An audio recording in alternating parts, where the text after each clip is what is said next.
Assalamualaikum warahmatullahi wabarakatuh. Terima kasih kepada Tuan Kabul. Waalaikumsalam warahmatullahi wabarakatuh. Dengan baik ya. Okey, tadi kita ada masalah teknikal sikit. Alhamdulillah masalah ni dah diatasi. Kami sekarang ni berada di rumah Puan Effa, iaitu isteri kepada Encik Effendi. Jadi selepas daripada live semalam, yang mana live tu menjadi viral, page GPMC yang awalnya telah dibenamkan page GPMC yang pertama telah dibenamkan, di unpublish. Okey, kami cuba publishkan beberapa kali pun tak berjaya. Kami dapat lihat status unpublish tu kembali berulang. Jadi kita menghadapi masalah untuk berkongsi, tak mengapa, yang penting kita bercakap tentang perkara yang benar. Okey, jadi selepas daripada live semalam, kami cuba untuk berkomunikasi dengan Encik Effendi tapi gagal. Beberapa panggilan cuba dibuat, mesej tak berjawab, hingga kami dapat berkomunikasi dengan isteri kepada Encik Effendi, itu Puan Effa. Jadi sekarang ni Puan Effa sedang dikuarantin di rumah. Okey, jadi kami pun terpaksa berada di luar rumah sajalah. Okey, kita masih mengekalkan SOP dan juga penjarakan yang diperlukan. Dan untuk pengetahuan tuan-puan, okey, Encik Effendi telah mempunyai lawyer, okey, Puan Fira Fahmi, dan lantikan ini telah dibuat 2 hari yang lepas apabila Encik Effendi semakin stres dengan bagaimana situasi beliau yang dianggap sebagai positif COVID dilayan di dalam ward. Beliau telah beberapa kali cuba PM di FB GPMC dan juga melalui Telegram yang kita buat untuk kumpulan-kumpulan yang menolak menolak diskriminasi vaksin. Jadi melalui komunikasi ini akhirnya kami dapat berkomunikasi dengan Cik Effendi. Apa yang berlaku semalam selepas daripada sesi live berlaku dibuat, pihak lawyer tidak dapat berkomunikasi dengan Cik Effendi. Beliau dimaklumkan bahawa si isteri bersetuju untuk menyerahkan barang-barang peribadi termasuk dengan handphone kepada pihak hospital. Tapi apabila kita merujuk kepada isteri Cik Effendi, beliau tidak pernah memberikan persetujuan dan pernyataan seperti tersebut. Okey, beliau tidak pernah bersetuju untuk barang-barang peribadi dan dia tidak pernah bersetuju yang Encik Effendi ni dihalang untuk berkomunikasi dengan mana-mana pihak di luar. Jadi termasuklah isteri kepada Cik Effendi pun tak dapat berkomunikasi. Handphone beliau diambil dalam tempoh hampir 12 jam, handphone beliau dimatikan. Hari ini kami dapat kontak, okey, tapi tiada panggilan dijawab dan tiada WhatsApp berjawab. Hinggalah pada petang tadi pihak hospital menghubungi Puan Effa sendiri dengan menggunakan telefon yang lain. Walau bagaimanapun telefon Encik Effendi tidak diserahkan kepada beliau. Jadi kita lihat ada manipulasi maklumat dan fakta di sini yang mana penipuan dibuat kepada pihak lawyer. Okey, dengan menggunakan nama si isteri. Okey, dan si isteri pula dimaklumkan bahawa handphone tak diserahkan disebabkan ahli keluarga yang lain tak bersetuju alat komunikasi diserahkan kepada Encik Effendi. Semua ini berlaku selepas sesi live tersebut. Encik Effendi berada dalam keadaan stres, telah berlapar ataupun dilaparkan beberapa hari. Beliau merasakan beliau makin lemah apabila menghadapi situasi yang kita namakan sebagai kekurangan nutrisi. Bagaimana seorang pesakit nak melawan jangkitan COVID, apabila sumber nutrisi beliau terganggu. Kita kena tahu bahawa masalah COVID-19 adalah masalah imuniti tubuh, masalah daya tahan tubuh. Jadi tubuh mana yang mampu bertahan untuk melawan jangkitan penyakit, melawan jangkitan virus. Macam mana tubuh nak menghasilkan antibody dengan lebih baik kalau dia kekurangan nutrisi. Jadi kita dapat lihat ada bentuk prosedur yang tak wajar. Dan bentuk prosedur ini sebenarnya kita persoalkan bukan kerana kita suka-suka nak persoalkan. Kita merujuk beberapa orang doktor dan doktor-doktor ini pun sebenarnya terkejut. Kenapa pesakit tak diberi makan? Sedangkan pesakit ini boleh bercakap, boleh berkomunikasi guna handphone. Tapi diletakkan di atas katil dengan sambungan wayar dan tidak dapat bergerak bebas, malah tidak beri sumber nutrisi yang cukup. Kami mencabar statement yang dibuat oleh GH Pulau Pinang yang mana beliau dikatakan diberi sumber nutrisi seperti susu, bekalan susu. Sedangkan daripada feedback yang tuan-puan dapat lihat daripada Encik Effendi semalam, beliau telah mengalami kelaparan, okey, yang boleh dianggap sebagai melemahkan tubuh beliau sepanjang dalam melawan jangkitan COVID-19 ini. Jadi kita dapat lihat apa yang berlaku pada Encik Effendi adalah penurunan prestasi tubuh disebabkan malnutrisi. Kami pun tertanya-tanya, prosedur mana yang dirujuk untuk perkara seperti ini dibuat. Okey, dan semalam kita mendapat satu mesej yang terakhir daripada Encik Effendi sebelum handphone beliau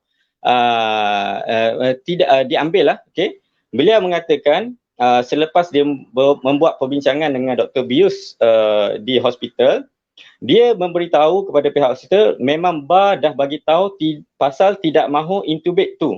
Okey, maknanya dia membahasakan diri dia sebagai BAR kepada si isteri. Okey. Okey, ada panggilan masuk. Alright.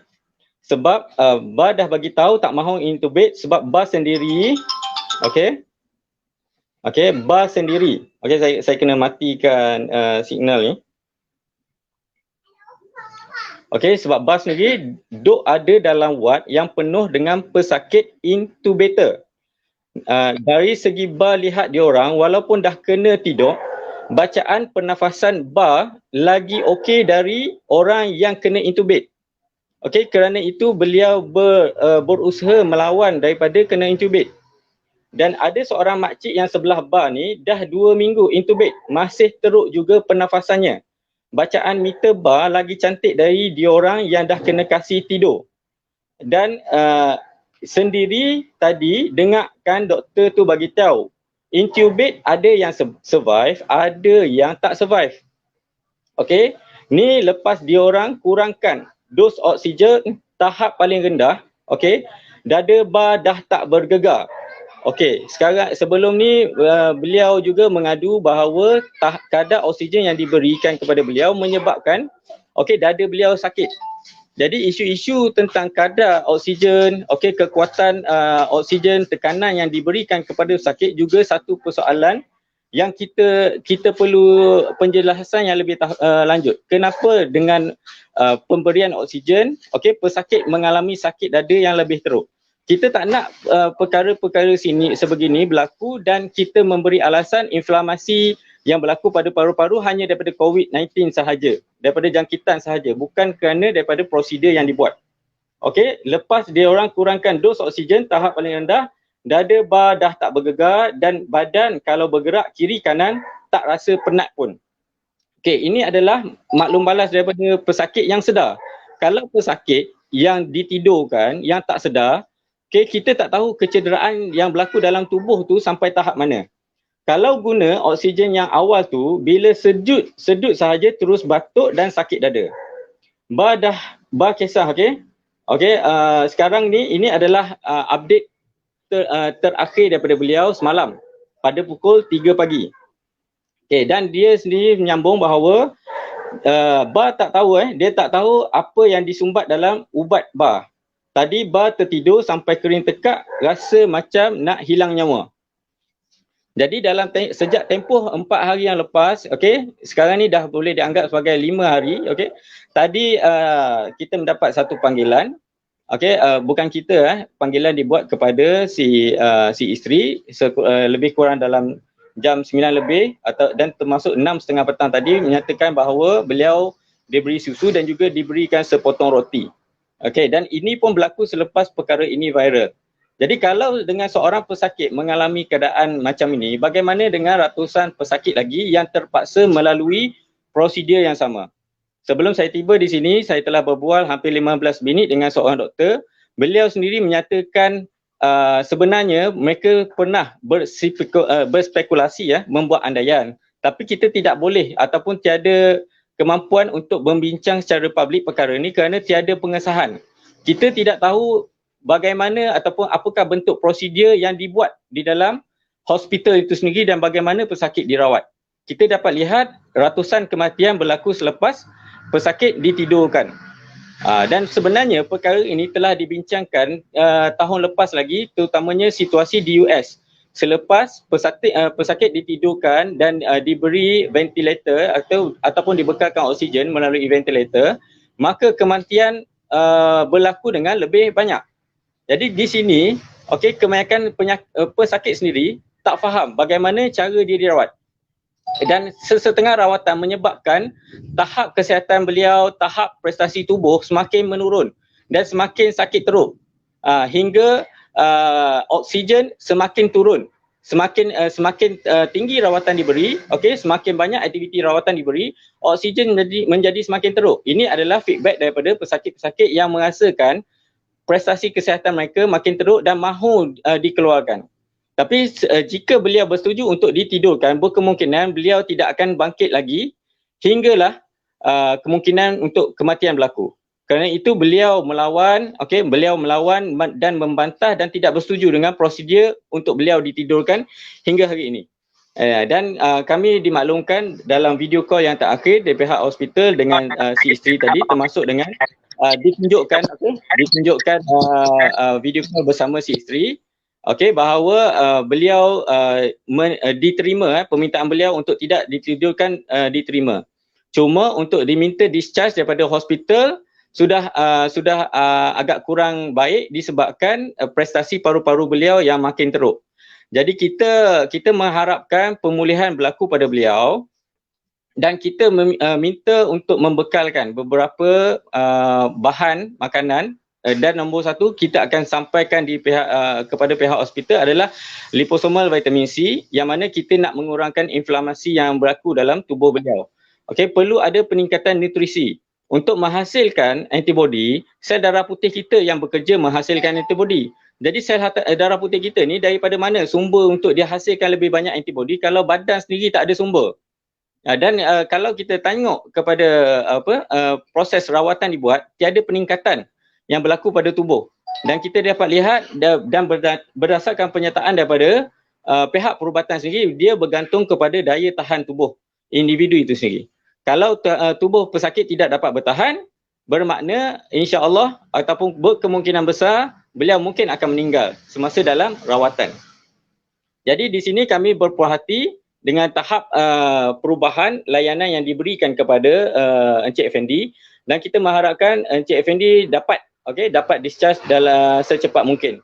Kita berbincang dengan pihak perubatan di luar untuk kita usahakan beliau keluar daripada hospital secepat mungkin, dan saya harap pihak hospital memudahkan urusan ini dan memberi kerjasama yang terbaik agar proses ini berlangsung dengan lancar. Okey, dan Tuan Zaki nak tanya soalan sikit. Ada lagi? Okey, silakan Tuan Kabul. Saya nak tahulah sebab apa mereka dalam ni semuanya doktor, semua dalam ni komen-komen. Kabul tak tahu, memang saya tak tahu, saya bukan doktor, KJ pun bukan doktor juga, kan? So saya nak tanya juga Tuan Zaki, sebenarnya apabila Tuan Effendi tu masuk ke hospital, sebenarnya berapa bacaan oksigen beliau? Okey, semalam sebelum kita membuat live di pagi tersebut, Encik Effendi memberi beberapa bacaan oksigen pada waktu pagi, dan kadar oksigen beliau pada ketika itu adalah 98%, 99%. Okey, sebelum daripada dengar tu. Tuan-tuan dengar So mula kenapa boleh okey, mengikut kajian Tuan Zaki. Tadi Tuan Zaki cakap oksigen beliau 98%. Kenapa boleh turun tu? Apa penyebab turun? Bagi diorang dengar ni. Diorang hantam saya kau-kau ni. Sekarang ni apabila kita cuba berkomunikasi dengan mereka, mereka menyatakan, termasuk saya ambil contoh daripada Encik Ramdan, oksigen mereka terjejas selepas diberi ubat. Okey, penurunan ubat apa yang dibagi tu? Berlaku selepas diberi ubat dan mereka tak tahu ubat apa yang diberi. Allahu Akbar. Jadi kita mempunyai keraguan dan kita ingin dengan menggunakan platform ataupun bantuan daripada peguam, kita mahu dapatkan setiap satu laporan perubatan yang dikaitkan dengan pesakit ni. Okey, kita nak tahu setiap satu elemen yang diberi kepada pesakit. Okey, dan kita nak kena tahu kenapa pengambilan darah dibuat secara kerap kepada pesakit-pesakit ini dan apa yang nak diukur daripada bacaan darah tersebut. Sekarang ni darah banyak diambil tapi nutrisi tetap tak berlaku. Kita nak harapkan apa daripada sisi suam sahaja untuk daya tahan pesakit, dan kita mempunyai keraguan yang tinggi sejak daripada beberapa bulan lepas lagi. Hinggalah kita dapat feedback daripada pesakit sendiri. Yang mana pesakit sendiri telah merasakan hilang keyakinan mereka kepada rawatan yang diberikan. Jadi saya percaya pihak hospital, terutamanya pihak JH Penang, bukan saja JH Penang, termasuk hospital-hospital lain, mula perhatikan semula bagaimana pesakit dirawat.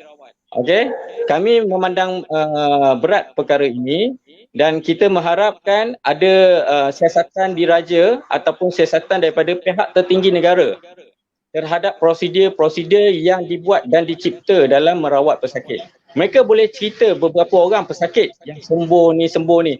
Mereka boleh cerita. Tapi pesakit-pesakit yang meninggal dunia, pesakit-pesakit yang minta bantuan untuk terus hidup daripada luar, alhamdulillah mereka mempunyai alat komunikasi. Dan saya percaya selepas ini para pesakit makin sukar untuk berkomunikasi dengan pihak luar apabila perkara-perkara seperti live ini boleh dilakukan. Jadi sepatutnya pihak perubatan lebih telus. Lebih telus dan cuba jangan bermain dengan nyawa pesakit. Jangan membuat andaian kerja-kerja mereka akan terganggu kalau pesakit mempunyai alat komunikasi. Alat komunikasi ini penting untuk memastikan ketelusan berlaku di dua-dua pihak. Bukan untuk memastikan prosedur-prosedur yang tidak wajar ataupun prosedur-prosedur yang tidak dipahami oleh pesakit dibuat dengan sewenang-wenangnya. Hingga hari ini tak senang untuk kita mendapatkan laporan perubatan kepada pesakit yang telah meninggal akibat COVID-19, yang diklasifikasikan meninggal sebab COVID-19. Hingga kita perlu menggunakan pihak peguam untuk kita dapatkan detail-detail sebegini. Jadi banyak keraguan, banyak masalah ketelusan, banyak masalah ketidakpercayaan yang makin lama makin timbul, makin banyak. Disebabkan kematian yang makin banyak berlaku selepas rawatan. Dan kalau kita tengok individu seperti Encik Effendi ini, Encik Ramadan, mereka bukan individu yang mempunyai suntikan vaksin. Mereka tidak mengambil suntikan vaksin sebelum ini dan mereka mengamalkan pemakanan sunnah hingga didapati positif. Dan apabila mereka didapati positif, mereka dengan sukarela untuk membuat saringan. Tapi selepas mereka membuat saringan, tiba-tiba mereka dinasihatkan untuk masuk ke ICU dan ditahan di bawah akta penyakit-penyakit. Jadi kita melihat ada kemungkinan besar akta penyakit-penyakit ini disalahgunakan dan ataupun digunakan secara sewenang-wenangnya untuk menahan pesakit untuk berada di bawah kawalan pihak hospital. Okey. Alhamdulillah. So abang kakak tu nak cakap apa-apa ke kakak tu kat belakang tu? Kakak akak dah minta wakilkan untuk saya bercakap. Jadi beliau berharapkan apa yang kita nak sampaikan kepada suami beliau pada malam ini. Kita dah deal dengan pihak hospital, kita akan sampai kepada pihak GAD dan kita akan pastikan apa yang kita nak bagi sampai ke pesakit. Dan kita mengharapkan pesakit-pesakit lain diberi layanan yang sewajarnya. Kita nak pesakit-pesakit ini bangkit daripada tidur. Dah beberapa minggu ditidurkan, dah berapa lama duduk dekat mesin. Kalau kita tengok pesakit-pesakit yang mana yang duduk di ward-ward COVID, kalau di swasta, kalau di hospital bukan kerajaan, kos-kos rawatan mereka cukup tinggi. Bagi di peringkat kerajaan, bagi pesakit-pesakit yang dirawat di bawah rawatan COVID duduk dalam ward ICU, kos-kos rawatan mereka dipaja ataupun ditanggung oleh pihak kerajaan. Jadi kita ingin memastikan tiada unsur-unsur perniagaan ataupun kepentingan dengan wujudnya ramai pesakit di ward ICU. Kita inginkan ketelusan, kita inginkan pesakit selamat. Kita inginkan pesakit dapat keluar, berjumpa dengan ahli keluarga mereka kembali. Encik Kabul. Kami akan bergerak ke hospital selepas ini. Kami akan sampaikan barang-barang yang ingin Puan Eva sampaikan kepada suami beliau dan kita ingin suami beliau semakin kuat, mendapat nutrisi yang secukupnya. Sepotong roti saja tak cukup untuk badan kembali recover. Kalau kita accident jatuh motor ke, accident kereta, ada bleeding, kecederaan dalam tubuh, kita tak makan sepotong roti saja dalam tempoh 4 hari untuk recover. Kita perlu ada makanan-makanan yang sihat, sumber kalori yang terbaik, sumber protein untuk badan kembali membuat tisu-tisu untuk memulihkan tubuh. Nak menghasilkan antibody pun perlukan protein. Okey, antibody itu sendiri adalah struktur protein. Daripada mana tubuh nak hasilkan? Semakin tinggi badan melawan jangkitan, semakin banyak sumber daripada sel darah putih digunakan. Jadi apa sumber nak ganti balik sel-sel darah putih yang dah rosak, yang dah digunakan untuk menghasilkan antibody ni? Tak lain dia bukan, tak semestinya melalui wayar sahaja. Pesakit sekarang ni bukan berada dalam keadaan lumpuh. Pesakit tak berada dalam keadaan hilang upaya. Pesakit berada dalam keadaan sedar. Okey, sedar. Dan mereka boleh bebas ke bilik air jika mereka mahu. Tapi apabila tubuh makin lemah, okey, oksigen tubuh terjejas, saya tak percaya dan kami juga termasuk doktor di luar ni tak percaya semata-mata daripada COVID sahaja oksigen itu turun. Dia mesti daripada kaedah dan rawatan yang diberi kepada tubuh pesakit itu sendiri. Jadi Encik Kabul, saya percaya apa yang kita kongsikan pada malam ini cukup jelas. Okey, dan insya-Allah pihak peguam akan memantau proses ini daripada masa ke semasa, terutamanya pada esok hari jika beliau tidak dapat berkomunikasi dengan pesakit. Kami ingin pastikan bukan sahaja Encik FND keluar dan juga selamat. Ingin pastikan pesakit-pesakit lain juga di hospital lain keluar dengan selamat. Okey, doktor-doktor perlu yang mana berada di luar sana perlu mempertikaikan dan bercakap dengan lebih telus dan juga lebih jelas. Kenapa prosedur rawatan ini diberikan kepada pesakit-pesakit? Kita tak nak dengar cerita-cerita yang indah, baik. Okey, ini bukan fitrah manusia untuk dilaparkan hingga separuh nyawa. Okey, manusia perlu ada makanan, perlu ada sumber nutrisi yang terbaik, baru mereka dapat recover dan pulih. Okey, ini adalah kita cerita tentang pesakit yang stage 4 dan 5. Kalau kita tengok pada stage 1, 2, 3, kalau pesakit-pesakit ini dilaparkan, okey, mereka akan jatuh kepada stage 4 dan 5 juga. Apabila tubuh tak mampu melawan jangkitan tu. Okey, Cik Kabul, saya rasa cukup hingga setakat ini. Dan sebarang tuduhan yang menyatakan kami bermain politik dengan isu Encik Effendi, Cik Ramdan, mana-mana yang berada di ward ICU, ini adalah perkara yang dah lama kami nak bongkarkan daripada dulu lagi. Hanya kerana kita orang awam, kita tak tahu daripada apa yang berlaku dalam hospital, tak bermaksud kita tak boleh mempertikaikan di luar ni. Okey? Kerana kita tak tahu siapa yang bakal masuk ke hospital pada masa yang akan datang. Kita tak tahu bagaimana pesakit dirawat hingga meninggal ataupun hingga sembuh. Jadi kita berada dalam keadaan sepenuhnya tubuh dan nyawa kita berada pada tangan orang lain. Dan penggunaan akta penyakit berjangkit adalah satu penggunaan akta yang kita puji. Okey, akta ni cukup power. Okey, geng-geng doktor ni dia rasa dia boleh gunakan sebagaimana. Okey, asalkan positif, nak diarahkan kuarantin, nak diarahkan masuk hospital, nak diarahkan ke mana-mana yang mereka suka. Okey, nak dipakaikan gelang dan sebagainya. Tapi jangan ingat, rakyat tidur dan rakyat tidak memberi perhatian kepada isu-isu sebegini. Okey, kita tahu dan kita sedar makin banyak nyawa terkorban. Dan kita tak nak mendengar semata-mata alasan COVID-19 sahaja. Banyak perkara yang belum diketahui sepenuhnya, termasuk mereka yang mengambil suntikan vaksin, apa yang berlaku pada tubuh mereka. Kita menyalahkan jantung, kita menyalahkan buah pinggang, kita menyalahkan darah tinggi, kita menyalahkan trombosis, kita menyalahkan macam-macam. Encik Kabul? Okey. Tuan, okey, penerangan sangat bagus. Alhamdulillah, saya harap sahabat-sahabat kita, abang, kakak, datuk, nenek, makcik yang mendengar ni alhamdulillah dapat penjelasan jelas daripada Cik Zaki. Sebab apa? Cik Zaki ni memang expert bab-bab ni. Saya tak pandai. Abang belakang tu, abang yang belakang awak tu nak cakap apa-apa ke? Abang tu? Okey, dia ada nak cakap apa-apa? Siapa tu abang, siapa tu? Siapa nama tuan? Encik Farid, sukarelawan yang JPMC di Penang. Assalamualaikum tuan. Salam. Doa untuk perjuangan nanti insya-Allah. Okey, terima kasih kepada Tuan Zaki. Terima kasih kepada semua. Saya harap sebagai kita di JPMC tak lain tak bukan ingin membantu, itu saja tuan-tuan. Anda boleh cakap macam-macam, anda boleh letak macam-macam komen dalam tu.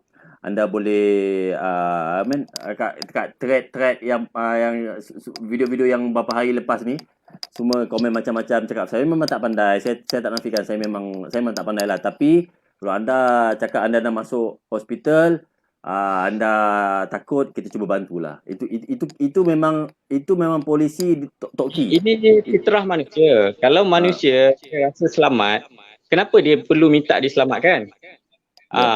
Cik Fendi dia akan menghubungi kita saja-saja kalau dia rasa selamat berada di hospital. Sekarang ni dia tak rasa selamat.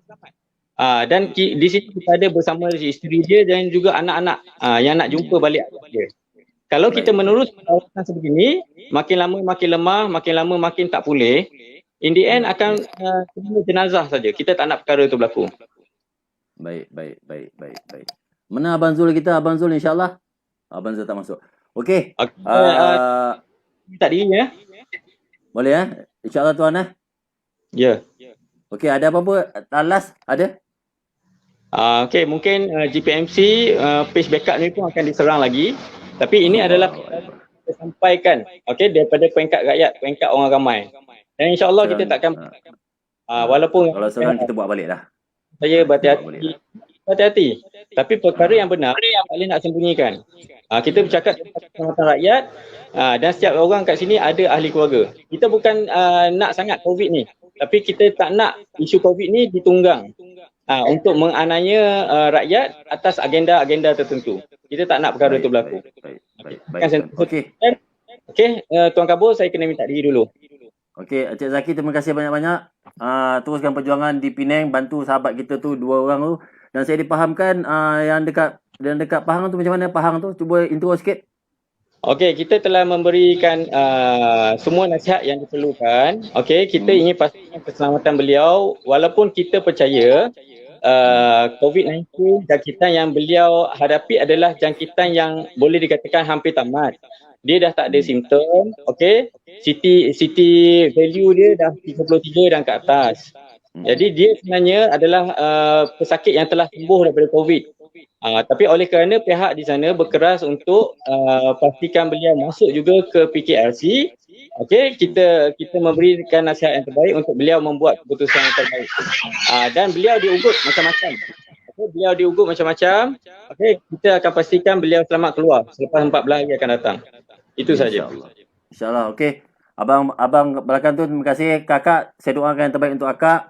Doalah ya Allah SWT. Doa. Okey, terima kasih Tuan Zaki. Terima kasih Tuan Zaki. Okey, Assalamualaikum warahmatullahi wabarakatuh. Waalaikumsalam.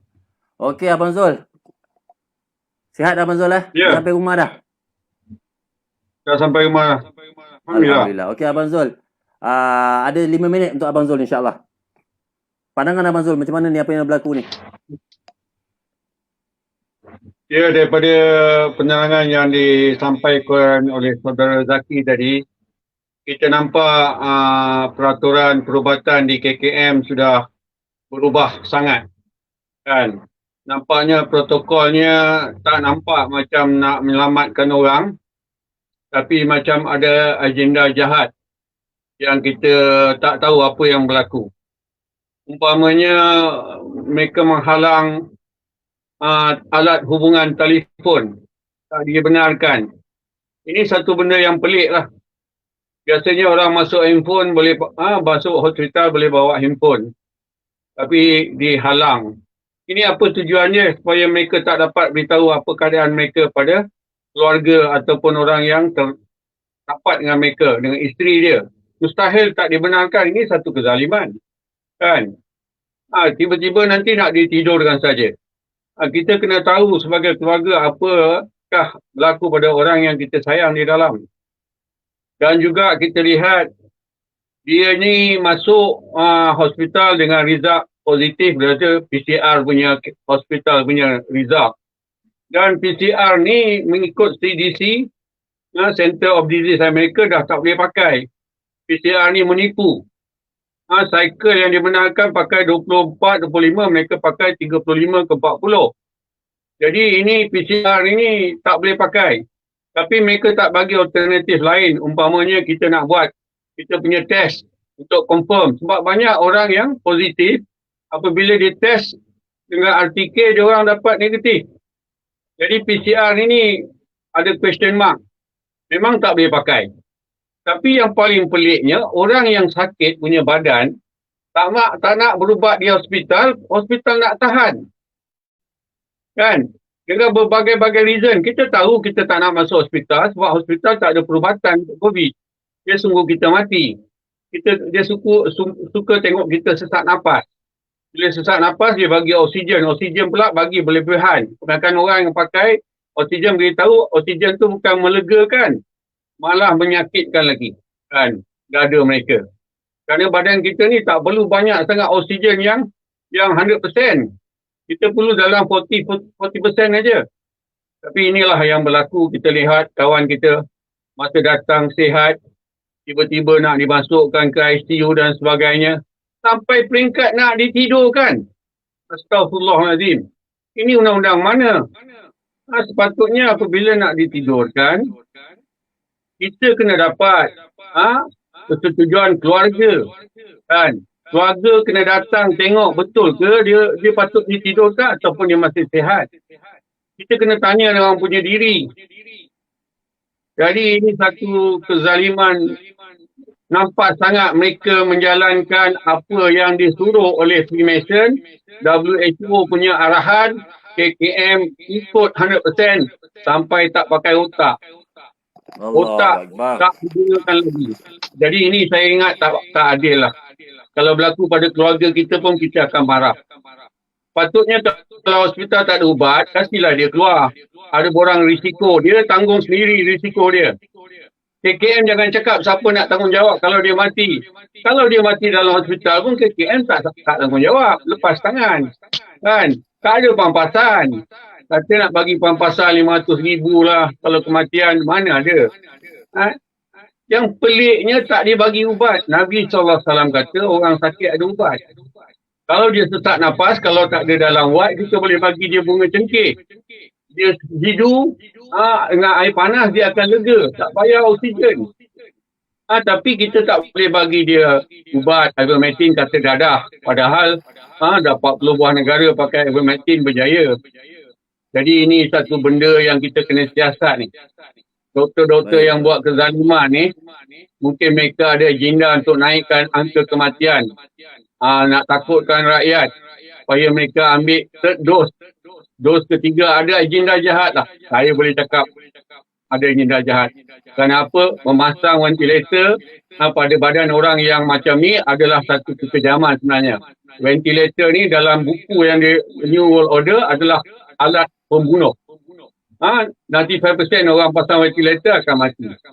Dan kita paling pelik sekali, mereka ni tak dijaga kesihatan mereka. Makanan tadi kata Zaki tak dapat makanan, tak dapat nutrition, nak bagi ubat luar tak boleh.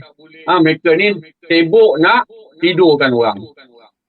Ini tak pernah berlaku dalam sejarah kerana mereka ada agenda jahat mengikut apa yang telah diplan oleh Yahudi untuk menghapuskan penduduk dunia ini. Ini nampaknya berlaku di negara kita. Adakah kemungkinan ini yang banyak-banyak mati sebelum ni kena nasib yang sama macam kawan kita sekarang ni? Saya rasa mungkin mereka nasib yang sama. Tapi Alhamdulillah kali ini kita dapat dedah protokol mereka yang jahat. Yang tidak mahu menyelamatkan nyawa. Nampak gaya mereka tak mahu selamatkan orang. Mereka ada agenda jahat. Jadi kita nak tanya KKM, apakah agenda yang mereka sedang jalankan hingga mereka tidak ada peri kemanusiaan. Orang yang punya badan tak nak berubat di hospital, dulu kalau kita ambil borang risiko, kita tanggung sendiri, keluarga tanggung, boleh balik. Sekarang tak ditahan terus. Malah handphone pun tak nak bagi. Ini apa benda cerita ni? Ini satu kezaliman. Sampai orang tu tak boleh angkat handphone tu lah, ambil handphone dia, tapi dia nak bercakap dengan orang luar tak dibenarkan. Kita harap benda ni tidak berlaku lah di hospital-hospital lain. Tapi kalau ini ada agenda daripada Gigi Nur Hisham atau Khairi Jamaluddin, mereka bertanggungjawab atas protokol ini yang menyebabkan banyak kematian. Kita dah mula suspek kematian yang sebelum ni sampai 20,000 sekarang kematian. Adakah berjalan seperti ini? Dinafikan handphone, dinafikan makanan, dinafikan ubat, tunggu sesak nafas, nak ditidurkan. Jadi inilah yang kita faham. Mudah-mudahan Allah SWT selamatkan kita. Kita berada di tempat yang adil. Kita berjuang kerana nak menyelamatkan nyawa sahabat-sahabat kita yang tak sepatutnya mati, yang tak sepatutnya dianiaya. Ini kerja kita di PMC dan PPM, kita bukan anti pada orang yang vaksin. Kita pun mau bantu orang yang telah divaksin, nak detox kita bantu. Kan? Bukan kita nak aniaya sesiapa. Kita bukan nak perangan sesiapa. Kita pun tak nak gaduh dengan KKM. Tapi kalau KKM ini adil, rakyat suka pergi hospital. Dulu rakyat suka pergi hospital. Sekarang rakyat takut pergi hospital kerana prosedur-prosedur gila yang dijalankan oleh pihak KKM. Jadi itulah saya sangat-sangat sedih benda ni berlaku di zaman kita. Dan sekarang hari-hari sampai 500 orang mati semalam. Dan ini dah satu peperangan. Ada agenda jahat yang dijalankan juga oleh pihak-pihak Freemason, DG dan juga Noh Hisham ni. Kita tanya apakah agenda yang mereka nak jalankan. Cakap terus terang, adakah mereka nak bunuh semua rakyat Malaysia dengan sistem begini kan? Kenapa orang positif tak dibagi peluang untuk cek kali kedua, kan, supaya kalau negatif, kebanyakan orang bila balik rumah, bila kata positif, balik rumah cek dengan RTK yang pakai ludah itu negatif kan. Hari ini PCR memang tak boleh pakai. Kerana apa? PCR ni dijalankan hingga kan CDC dah kata PCR tak boleh dipakai. Fraud, penipuan. Patutnya Malaysia dah tarik PCR ni, tapi oleh kerana ada agenda jahat, mereka masih gunakanlah. Itulah Encik Kabul. Mudah-mudahan semua rakyat faham bahayanya kita pergi ke hospital. Lebih baiklah kita berubat di rumah, kerana di rumah macam-macam ubat kita boleh ambil, macam-macam makanan kita boleh ambil, minum air ketam pun boleh, minum macam-macam minuman kita boleh bagi untuk sihatkan orang yang sakit supaya naik imuniti dia. Kalau kita pergi hospital, semua dinafikan. Sampai nak telefon saudara pun tak boleh. Ini apa punya gila punya sistem. Itulah tuan-tuan. Mudah-mudahan Allah Ta'ala pelihara kita. Kita yakinlah Allah Ta'ala berpihak pada orang yang dizalimi. Assalamualaikum warahmatullahi wabarakatuh. Okey tuan-tuan, terima kasih pada Abang Zul. Itulah tuan-tuan, alhamdulillah semoga tuan ada sedikit pencerahan dengan apa yang berlaku kepada Abang Effendi dan Abang Ramdan. Dua orang dia ada dua orang, Abang Effendi dan Abang Ramdan. So sekali lagi saya nak bagi tahu kita di JPMC insya-Allah dengan bersama PPM kita sedia, kita akan cuba membantu anda kalau anda apa sahaja dengan izin Allah, bantu kalau anda dapat side effect, anda ditekan, ada wujud diskriminasi insya-Allah. Okay, itu saja pada saya. Okey, Abang Zul pun dah tak ada dah. Okey, terima kasih tuan-tuan. Assalamualaikum warahmatullahi wabarakatuh.